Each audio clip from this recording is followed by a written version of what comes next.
Hello, I thought I'd show you how to make a slip knot that you can use to start off your knitting or your crochet projects. So I'm going to use this nice turquoise coloured yarn, and you take the end of the yarn, and first of all we're going to make a loop, a circle with the yarn. Then, holding that, I'm going to use a piece of the yarn to make a loop inside. Okay, so I have a loop inside and I'm going to pull that through like that, nice and slowly. So now I have my slip knot.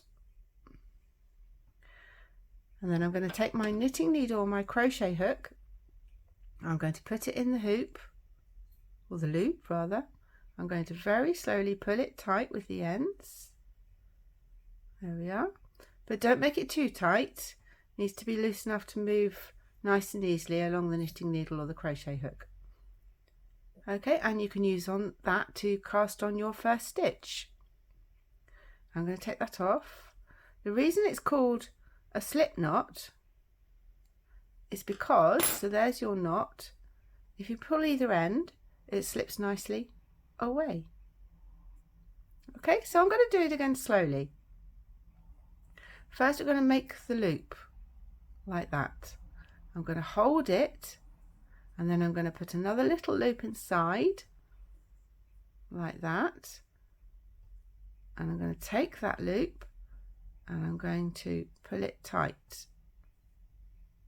There we go, there's my loop.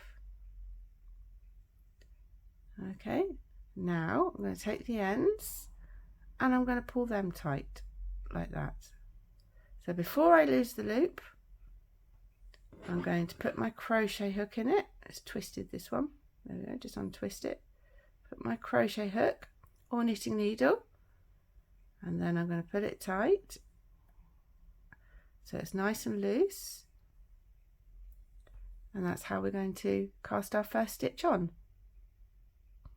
Okay, thank you for watching.